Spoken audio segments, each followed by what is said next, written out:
our world come into existence? Is evolution true? Is the Earth really millions of years old? Did God create the world, or is that just a story someone made up? Many people have asked these questions and more. Today, I would like to go into these topics and provide some answers to these questions that are supported by the Bible. I will explain the evidence that God created the Earth, and then I will go into evolution and see if it's really a logical explanation for the world that we see today. In the beginning, God created the heavens and the earth. The world was spoken into existence by a divine creator. As Genesis 1:1-5, New Living Translation says, "In the beginning, God created the heavens and the earth. The earth was formless and empty, and darkness covered the deep waters. And the Spirit of God was hovering over the surface of the waters. Then God said, 'Let there be light,' and there was light. And God saw that the light was good. Then he separated the light from the darkness. God called the light day, and the darkness night. And evening passed, and morning came, marking the first day." So, to recap, in the beginning there was nothing, but God spoke our world into existence with 4 simple words: "Let there be light." Now, some people will be like, well, how can we believe that God did indeed create the world? To which I would respond with Hebrews 11:3, New Living Translation. "By faith we understand that the entire universe was formed at God's command, that what we now see did not come from anything that can be seen."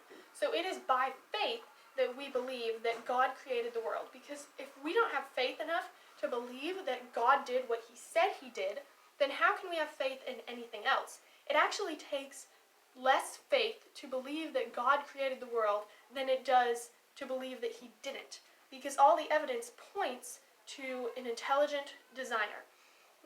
Living things also show evidence of an intelligent designer. People are evidence of God. Genesis 1:27, New Living Translation says, "So God created human beings in his own image. In the image of God he created them. Male and female he created them." Humans, the amount of information that their brains can process and the thoughts that come into their minds and their creative abilities, there is no way that we just came about by chance. God created us in his image, and since we are so creative and intelligent, that means that since we are in God's image, he is creative and intelligent. Also, plants are evidence of God. In an interview by PressConnects.com, scientist Robert Lawson says, "All living things are made up of cells. In plants, the cells are like millions and millions of tiny compartments stuck together. When plants have the right balance of water, air, sunlight, and nutrients, their cells grow and divide, and the whole plant gets bigger and bigger."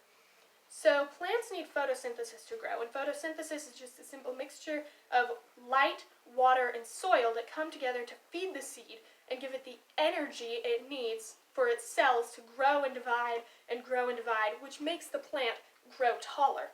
And it would have to take a very intelligent designer in order to come up with this process for these plants to grow. Because if plants just spontaneously erupted out of nothing, then in theory we should still see that happening today, but we don't, which means that that did not happen millions of years ago.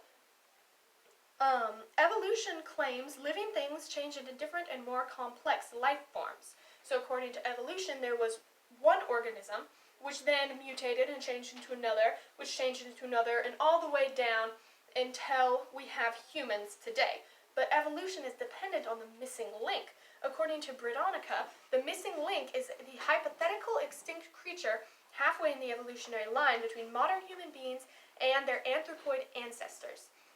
In the latter half of the 19th century, a common misinterpretation of Charles Darwin's work was that humans were lineally descended from existing species of apes. To accept this theory, some fossil ape man or man-ape seemed necessary in order to complete the chain.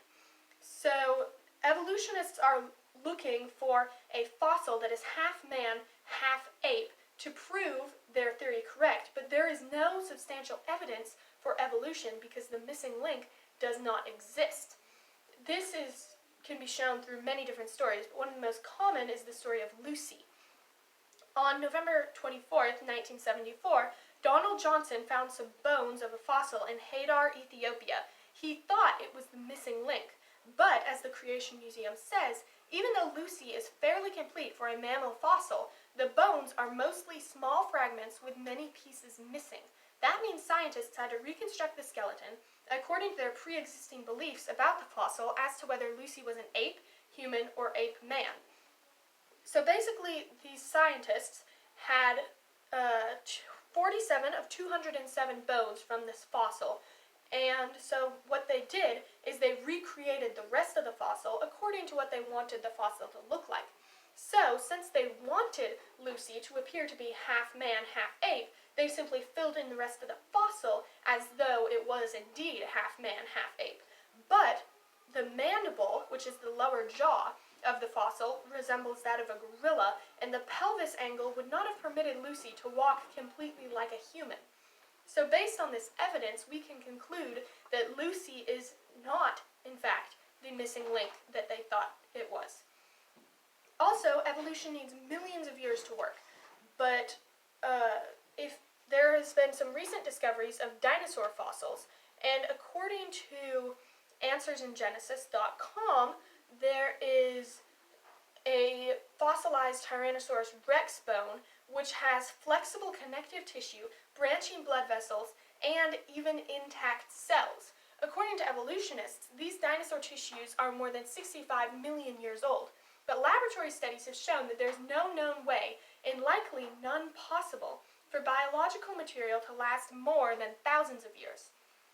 So these dinosaur fossilized bones, which evolutionists say are one of the oldest things on the planet, has connective, soft, flexible tissue, and there is no way that it could have survived millions of years, which means that the oldest object on the planet is in fact only thousands of years old instead of millions as what was previously thought, which proves that the Earth is indeed younger than many people think it is. So I hope that by listening to this speech you have reached a conclusion about what you believe about creation and have come to understand more about the topic of creation. We learned how God created the Earth just by speaking it into existence, and how living things such as people and plants point to the existence of an intelligent creator. We also talked about what evolution is and how it is dependent on the missing links. As Australian creationist Ken Ham says, God's people need to unashamedly and uncompromisingly stand on the Bible. We need to unashamedly proclaim a Christian worldview and the gospel, all while giving answers for the hope we have. As Christians, we should stand up for our faith and what we believe. Once again, thank you for listening, and I hope you have a great rest of your day.